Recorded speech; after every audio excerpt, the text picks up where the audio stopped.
Welcome to the Tech Blog Writer Podcast, your guide to future tech trends and innovation in a language you understand. Now, over to your host, Neil Hughes. Welcome back to the Tech Blog Writer Podcast. We've hit the ground running in 2018 already, but that also means that there's no avoiding the impending GDPR legislation. That's going to be making CEOs feeling increasingly nervous around now. And on top of that, things like blockchain and cloud security are proving to be much more than buzzwords that they could just ignore. Now, LegalTech is also a big thing now, so I invited Dan Storbaek onto the show today to help us all make sense of it all. He is an entrepreneur and founder of Secure Privacy, where he helps businesses with GDPR, and he's also a board member of IoT People and proudly calls himself a GDPR specialist, writer, husband and father. Now, Dan is a great guy and someone I hit it off with instantly. So buckle up and hold on tight as I beam your ears all the way to Denmark so we can speak with Dan Storbaek from Secure Privacy. So a massive warm welcome to the show, Dan. Can you tell the listeners a little bit about who you are and what you do? Sure, Neil. I am the CEO of Secure Privacy, and Secure Privacy is a company I started early 2017 when I realized that my other company called Scarpline would be facing a significant challenge with GDPR.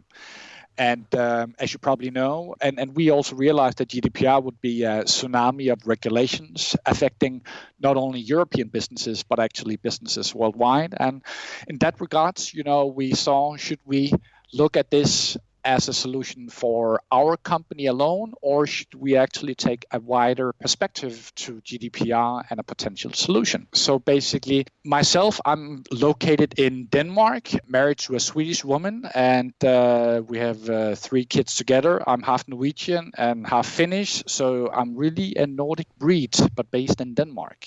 So that's a little about me. I'm fascinated by your story here because at the moment I think a lot of companies are nervous about GDPR, but we will delve into that later. I love the fact that you started that legal tech company, Secure Privacy, to help businesses meet those requirements. So you're almost ahead of your time there and use your consultant skills to analyse the industry. But can I take you back in time to that experience that you gained by earning your stripes in the tech field and what the turning point was for actually launching your own business? That's a great, and actually, I think there are multiple aspects to that great question, Neil. So first of all, I've been a consultant for many, many years. And first, I started as an internal consultant for a large Danish company, and basically they hired me before I had a chance to graduate. So I basically finished my bachelor degree in Germany and had the chance to work quite a lot abroad in China, India, Spain, Norway, a lot of different countries. And then I became a management consultant later on when I got married with my wife as well. And that turned into my third type of consultancy career where I became a freelance consultant. But at some point you realize, there is a lot of other good stuff in life than just being a consultant. And you really, you think that, would I like to build by the hour for the rest of my life, or would I like to build some sort of a product which is scalable to the moon, basically, right? And basically, should it be a product? Should it be a piece of software? And I have a technology background, so it was fairly easy for me to go and dive into to software. So I've been working on a number of projects for that part. So you could see it's basically trying to create a work-life balance, which I do value quite a lot, having 3 kids myself. So I would say that's definitely one of the things I would say which are really pivotal to my personal career. A second part is that when you see in this time of life and when you start to come from one company to another company to a third company, they tend to operate the same way, and their business model that they became successful upon might not be the one that will be successful tomorrow. And then, with all the lean startup methodology and agile project management techniques and all these new thinking coming along, I definitely wanted to be part of that journey and not just part of an old business model. And I think that would be definitely a second really pivotal tipping point in my life. And I would say a third point is actually a slightly more philosophical, if I may, Neil.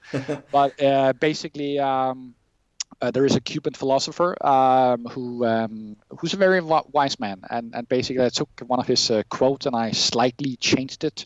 But he mentioned that what should you do in order to have a great life? And basically he mentioned or my quote would then be, you should write a book, you should plant a tree, you should have a child, and you should start a business. And I would say I have planted a tree. I do have a child. I have not yet written a book, but I do have started a business. So I would say that's also a pivotal, tipping point in my career as well. So I would say it's a combination of several factors that's basically that made the decision. It sounds like I need to write a book and plant a tree as well. You can plant the tree, and from that you can make the book afterwards. Fantastic. I like your thinking there. Now, here you are now, though, with secure privacy. But for anyone hearing about secure privacy for the very first time, can you help listeners understand exactly what problems you solve with the platform and what the secure privacy is all about? Sure, Neil. Basically, secure privacy is about helping businesses making their websites GDPR compliant. And as you, I think, rightly started out with, GDPR is really a tsunami of regulatory changes which will require businesses to adapt.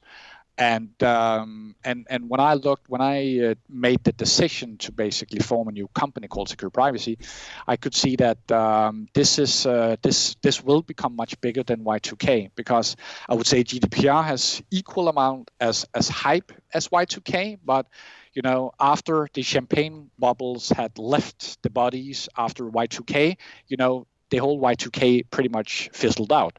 I don't think that will happen with GDPR. I think GDPR will actually grow in significance, both in terms of the number of solutions, but also how we think data privacy.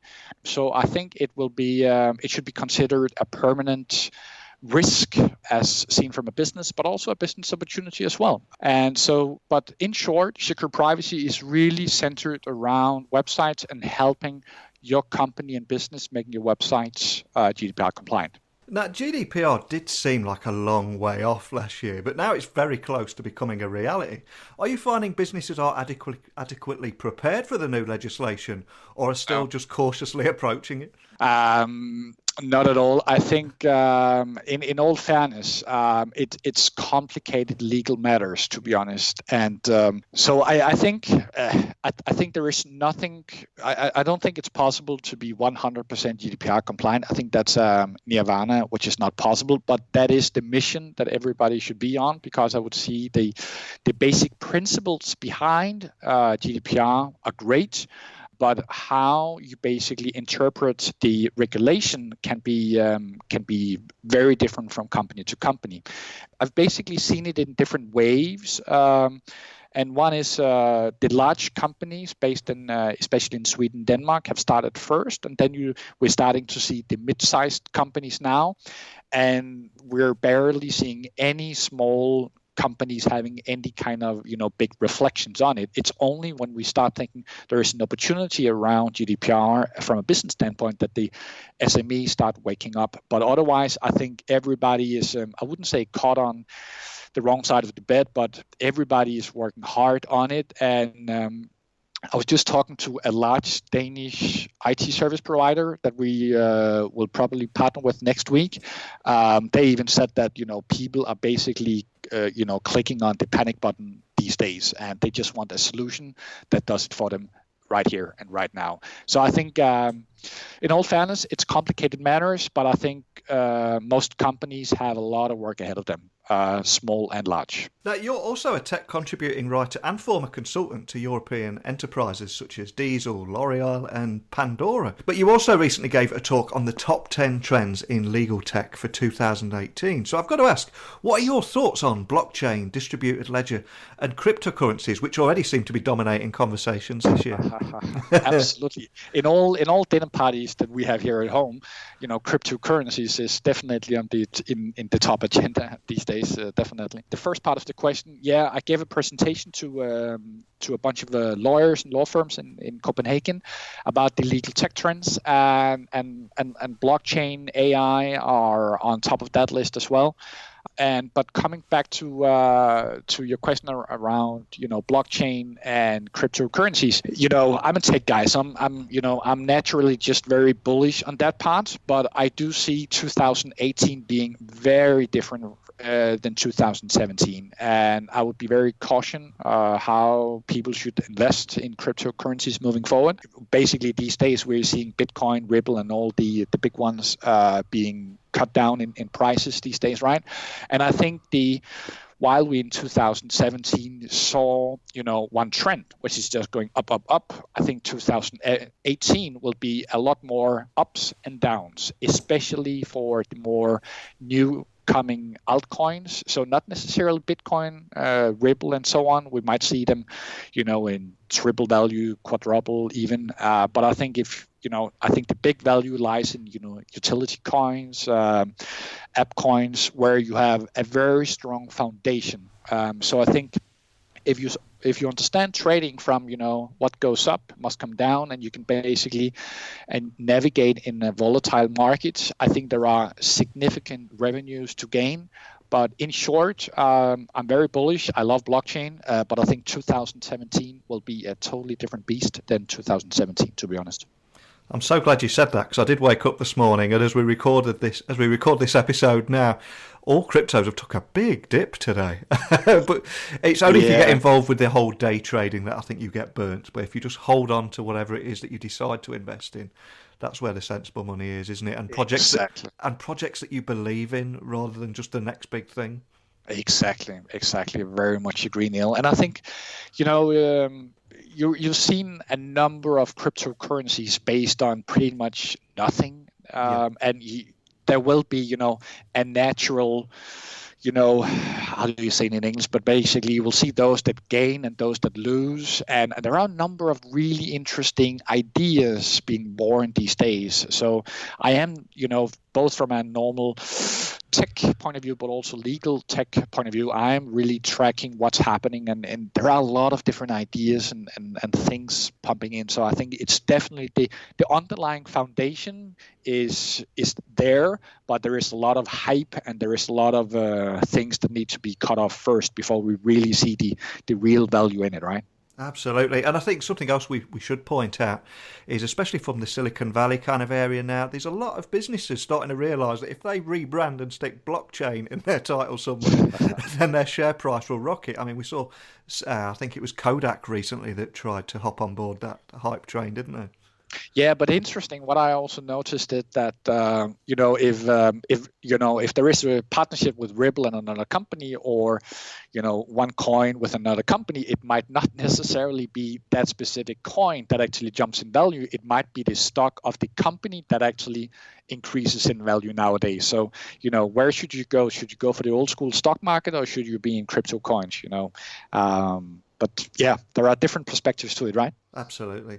Now, one of the other big trends that I believe you highlighted in 2018 is cloud technology as a security. I mean, can you expand on that? Yes. So, and basically that's really much about one of the legal tech trends for 2018. So basically I published in November, I believe, a pretty large report on the top 10 legal tech trends, and obviously security being one of them. And what we've seen within, in-house lawyers, but also law firms, is that, you see, as in all industries, you see an increased use of cloud, and it's coming to in-house law firms and normal law firms as well.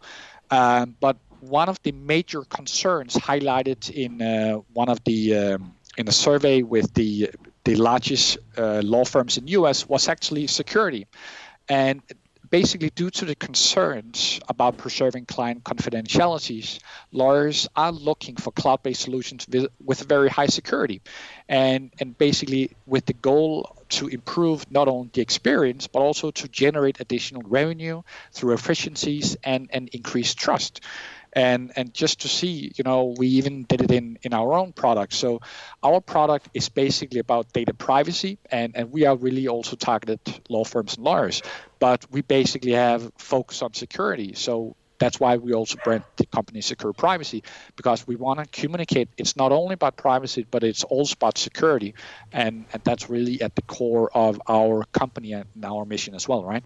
Yeah, absolutely.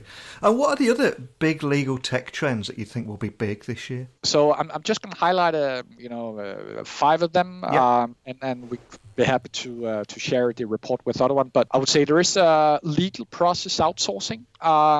That's a major one. Basically, we are seeing companies outsourcing, or even law firms outsourcing services. It's a growing market. It's going to be $10 billion very soon by 2020, 2021. And basically, you're able to get even contracts on Fiverr for $5 even. So I think there is a definite need for law firms, and you want that specialized person who knows your business and can provide significant value. But when it comes to automated, simplified work done by a junior lawyer, I think we'll see a major trend in basically outsourcing work from a legal standpoint. So I think that's one of the major trends moving in 2018. Obviously, blockchain. One of the killer solutions here is smart contracts. All the cryptocurrencies basically are done with smart contracts. And smart contract is basically a self-executing contract, which has electronic clauses that execute based on certain criteria. So and there are a number of examples to that. Then we have AI. Still very early in the game. I think we're at the early stage of machine learning here from an AI standpoint. But basically, even imagine that you're an investor or a company and you have to read through a term sheet, and you can basically use a simple tool to scan a document in minutes or seconds. And with that tool, you can interpret, legal language. You can identify risks. Where are difficult clauses that might not stand in the court? Where they might even identify certain clauses that are favorable to one investor over another one, and solutions like that already exist and will just keep excelling in 2018. Then GDPR, which is brand new, will be a big one in 2018. So I think, and then also a last one, which is pretty interesting, is chatbots.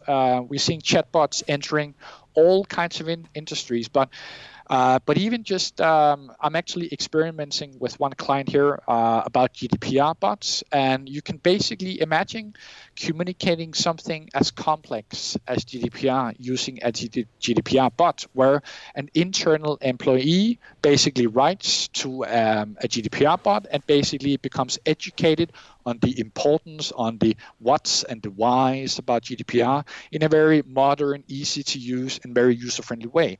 And I think that will definitely grow, and if not be a major thing in 2018, because there are so many cool solutions out there around chatbots also. So I think that's some of the some pretty interesting ones that I'd like to highlight. So an incredibly busy year for the whole world, really, especially legal tech. I mean, do you think businesses are prepared for that kind of technology that's just transforming entire businesses across multiple industries? It's a great question, and unfortunately not. I think there is a great interest in it, and I think a lot of law firms want to partner with companies that are ahead of it from a branding perspective, but also from a future investment point of view. But if you look at, in-house lawyers and law firms, what they're really requesting at the moment are a lot of, in many cases, they don't have anything. They're using Outlook, and they're using Excel to manage whatever they do. And basically what they need are, simple, user-friendly compliance system, contract management solutions, simple as that. And it's pretty new, but I just want to also mention to you, Neil, and to the audience, but it's basically that I'm actually partnering up with a company here in Denmark, and which will be expanding into the Nordics. But basically, there is a lawyer who has formed a company called Experticon, and I'll basically be the other partner, and I'll basically be the tech guy, and he'll be the legal guy, and together we'll basically be also selling out freelance consultants and in-house consultants that can help with both legal but also legal tech questions like this, because I think we are, especially from a technology standpoint, we are really at a tipping point right now. And I can just hear from all the conversations I have with my friends who are a lot of lawyers there, that basically a lot of things didn't happen. The last few years they were pitching, but now all of a sudden, they are landing assignment after assignment, and they don't know how to do about it, right? So yeah. I think there is a tipping point for legal tech in 2018. So I'm really excited about entering that market as well. That's fantastic news. Big congratulations for you there. That's amazing. But I think we do talk about the technology a lot, but I think you hit the nail on the head there, whereas a lot of companies, they just have Outlook and they go around doing things the way that they've always done. And I think the biggest challenge is the culture change and changing how they've done things. How do you begin to tackle something like that? That's a great question, Neil. And I am, and it's basically, it's all about people, right? Yeah. And you have to, whatever organization you talk to, you have to see what maturity stage are they? Are they at level 1, level 0, level 4, level 5? Are we talking to a brand new company in San Francisco? We might be talking blockchain AI, right? Are we talking to a large multinational company which has been in business for 150 years and they do international operation, a lot of companies? What they might need is just global processes, great governance, and really they might be at a different stage. And then it's a totally different type of, you shouldn't be talking AI and blockchain. You should basically be talking, what kind of language they use and basically help them mature from whatever stage they're at, right? So, and that's where my old consultancies things come in, basically, right? Excellent. So I've got to ask, what will 2018 have in store for both yourself and Secure Privacy? It sounds like you're going to be incredibly busy, but what's your primary focus this year? I think number one would be to really be working with great, awesome people, and that could really be investors, because we are being contacted by a heck of a lot of investors for Secure Privacy these days. So I'm a little picky there, but there are quite some interesting ones there as well. It could be interesting potential employees. I've been so lucky to handpick the employees we have in the company now, and those are people I want to work with for the next 20 or 30 or 40 years. It could be partners. Right now, I'm talking to partners in Sweden, Denmark, UK. We just signed a partner contract with a partner in Spain, which is absolutely amazing. One in Germany as well. And it's basically about finding those fruitful relations that are inspiring for us to work with, but also create value for them, for the client, and for us. And then also, as mentioned, I'm basically a second-generation immigrant to Denmark, and my wife is first-generation immigrant. So we're always looking for something adventurous. And we just came back from 8 months in Thailand on a consultancy assignment. And if the right opportunity in the right country comes along, why not bring the kids along and to see where that brings us. That could be in 2018 as well, right? And then I would say it's really a lot about GDPR and secure privacy. So we just have to keep focus, right, and really focus around creating a bloody damn great product, to say that least, and focus on sales and distribution. That's really to keep going what we already have going, right? Excellent. Now, one other trend that I've noticed, especially because I record daily shows here all around the world, is I'm getting an increasing number of fantastic startups based in Denmark. I mean, just recently I spoke to the guys at Configit, Blip Systems and Hello Mind, and I get the impression that the nation of Denmark really champions innovation and thinking differently. Is that something that you believe as well? And are you noticing a real startup vibe over there in Denmark? I think so too. Yeah, it's absolutely. I think it's been a growing trend for a number of years, to be honest. And there are a number of really big hubs in Europe. You have Berlin, you have London, etc., etc. But Copenhagen has really had a steady growth of not only companies but also investors. People basically want to move here and work for Danish startups, and that Denmark is a really nice country, but I think there is a larger trend globally. There's a lot of companies, whether you're based in US, Europe, or even Asia, there are a lot of, small companies started, in the suburbs of New Delhi. It could be in the outskirts of, some small city in Andalusia. It can be in the Midwest in the US. We see startups everywhere, right? And to be honest, the company I formed now is not based in Copenhagen. It's based some 50 kilometers north of Copenhagen, and we can basically tap into resources all around the globe, right? So I think it's the Danish ecosystem is gaining an extremely strong foothold, no doubt about it. So it has a very, very strong base, which is important to create a sustainable ecosystem moving forward. But I think it's also a global paradigm shift where you see nations such as Denmark actually being in competition against other countries, both on, what kind of tax should there be, what kind of incentives do we have to attract employees and companies abroad, et cetera, et cetera. So I think it's both each nation has to build a strong ecosystem, but also see that they're actually in competition with other countries. And how do we attract not only the best companies, but also the best employees and the best ideas in the short term, but also in the long term? Well, a huge thank you for taking the time to come on today. But before I do let you go, can you remind the listeners of your web, social and contact details for yourself or a member of your team, if anyone has any questions about our conversation today? Great, Neil. Absolutely. I can be pretty much contacted on Twitter, LinkedIn, and email. My Twitter handle is Storbaek, so Storbaek. On LinkedIn, it's just Dan Storbaek, and email is basically, you can just write me, dan@secureprivacy.ai.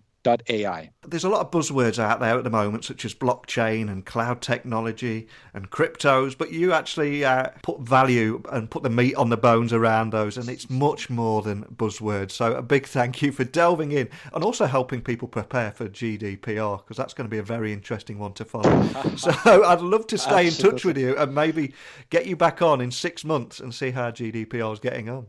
It would be a pleasure, Neil. Anytime. Every now and again, I have a guest that I just hit it off with instantly. And you know what? Dan was one of those guys. I think GDPR is just around the corner. And no matter how much businesses try and ignore those buzzwords, the reality is that technology is already transforming everything. And simply carrying on the same as you always have done, just using Word, PowerPoint and Outlook, is no longer going to cut it. And I'm increasingly fascinated by the huge growth in LegalTech. I mean, it's not just about technology, though, but it's that widespread culture change. It's about educating people and bringing everyone along for the ride. That's what offers the real value and the tangible results for businesses. And I also left the conversation there wanting to write a book and plant a tree. I think having a child, writing a book, planting a tree are all things that will remain long after we have all left this world. So let me plant that seed in your earballs right now. That sounds a little bit sinister though, so maybe I should have worded that differently. But as always, keep your messages and virtual voicemails coming in to techblogwriter@outlook.com and tweets to Neil C. Hughes. And don't forget, you can find all the episodes, pics of the guests and links to where you can find them and so much more over at my website at techblogwriter.co.uk/podcast. But that's it from me, so it's goodbye from Denmark and my good self. And thanks for listening. But until next time, don't be a stranger. Thanks for listening to the Tech Blog Writer Podcast. Until next time, remember, technology is best when it brings people together.